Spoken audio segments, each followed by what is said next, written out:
Assalamualaikum warahmatullahi wabarakatuh. Perkenalkan, nama saya Dimas Putra Wicaksono dengan NIM 2104315. Saya berasal dari Pendidikan Geografi 2021 kelas 1A. Pada kesempatan kali ini saya akan menjelaskan tentang angin. Pengertian angin. Angin menurut KBBI adalah pergerakan udara dari daerah yang bertekanan tinggi ke daerah yang bertekanan rendah, atau dari daerah yang memiliki suhu udara yang rendah ke daerah yang memiliki suhu udara yang tinggi. Angin diberi nama berdasarkan asal datangnya, seperti angin darat, angin lembah, angin gunung, angin laut, dan sebagainya. Proses terbentuknya angin. Angin terjadi karena adanya perbedaan tekanan udara atau perbedaan suhu udara pada suatu daerah atau wilayah. Hal ini berkaitan dengan besarnya energi panas matahari yang diterima oleh permukaan bumi. Pada suatu wilayah, daerah yang menerima energi panas matahari lebih besar akan mempunyai suhu udara yang lebih panas dan tekanan udara yang cenderung lebih rendah, sehingga akan terjadi perbedaan suhu dan tekanan udara antara daerah yang memiliki energi panas yang lebih besar dengan daerah lain yang memiliki sedikit energi panas. Akibatnya akan terjadi aliran udara pada wilayah tersebut. Faktor-faktor yang mempengaruhi terjadinya angin. Yang pertama adalah gradien barometris. Gradien barometris merupakan bilangan yang menunjukkan perbedaan tekanan udara dari dua isobar yang jaraknya sekitar 111 km. Makin besar gradien barometris, makin cepat juga tiupan anginnya. Yang kedua adalah letak tempat. Kecepatan angin di daerah khatulistiwa akan lebih besar daripada yang di daerah yang jauh dari garis khatulistiwa. Karena apa? Karena daerah khatulistiwa memiliki daerah yang terkena pancaran sinar matahari lebih besar. Yang ketiga adalah waktu. Di siang hari, angin bergerak lebih cepat daripada di malam hari. Salah satu faktor penyebab timbulnya angin adalah karena adanya permukaan yang disinari matahari sehingga timbulnya perbedaan suhu. Di siang hari, perbedaan suhu akan terasa lebih jelas karena matahari menyinari. Yang terakhir adalah tinggi tempat. Semakin tinggi tempat, makin kencang pula angin yang bertiup. Hal ini disebabkan oleh pengaruh gaya gesekan yang menghambat laju udara. Di tempat yang tinggi, sedikit sekali gitu tempat yang ada gaya geseknya seperti pohon, gedung, dan sebagainya.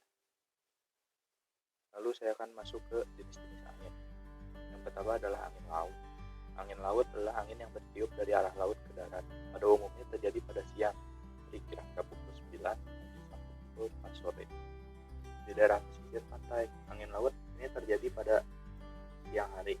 Ketika suhu permukaan daratan meningkat pada siang hari, udara di atas permukaan darat meningkat pula akibat konduksi.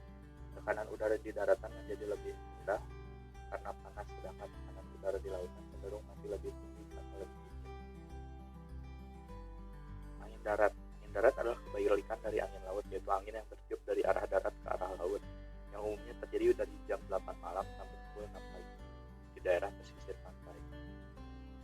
Angin laut terjadi karena lautan lebih sulit untuk melepaskan energi, tidak seperti daratan yang mudah menerima energi panas dan mudah juga melepaskannya, sehingga pada malam hari tekanan di daerah daratan akan lebih tinggi daripada di daerah laut, sehingga angin akan berjalan dari arah darat menuju laut.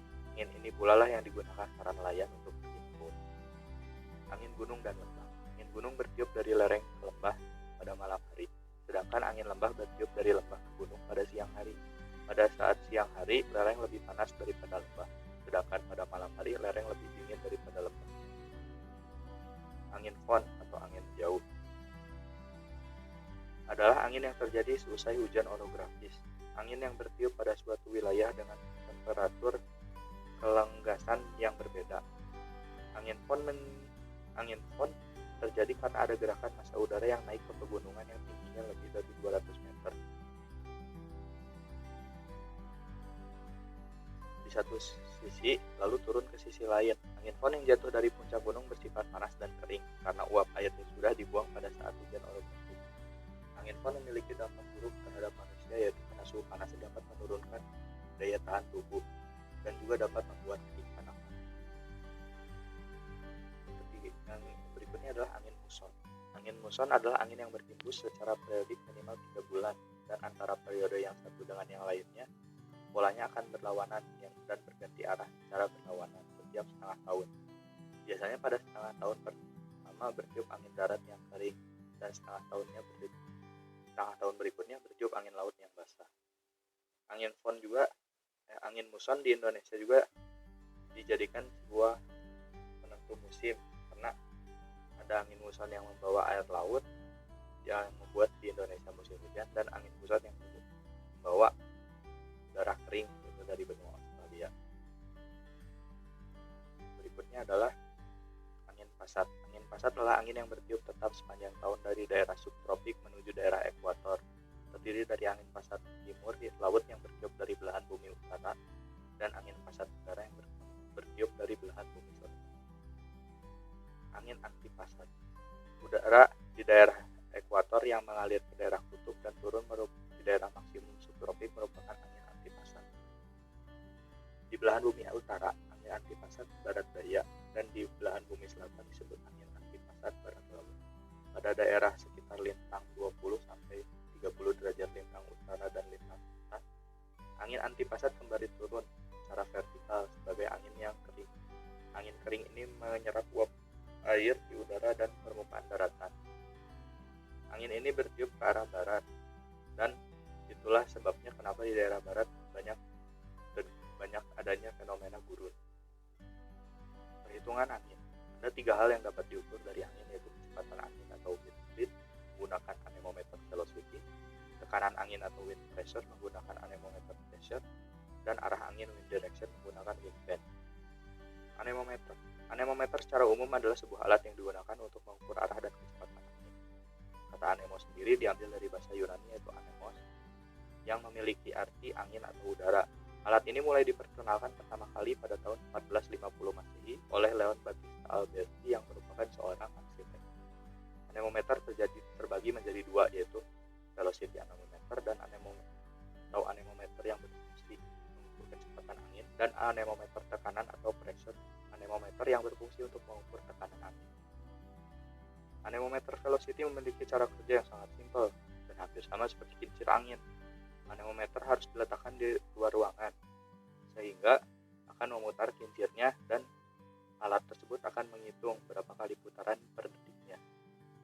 Pressure anemometer berada di dalam alat thermal anemometer atau hot wire anemometer. Prinsip kerja hot wire anemometer ini yaitu mengkonversikan perubahan suhu menjadi kecepatan angin.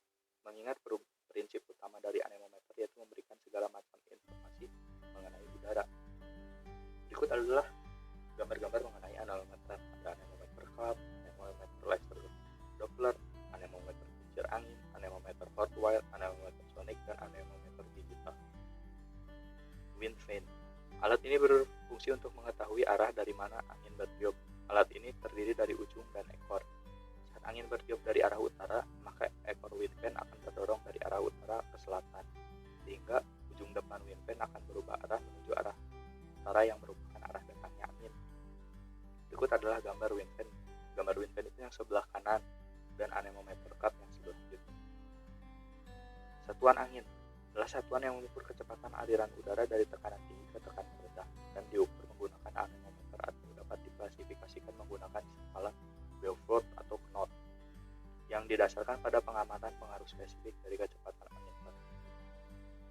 Berikut adalah daftar pustaka yang digunakan dalam membuat presentasi ini. Sekian, terima kasih.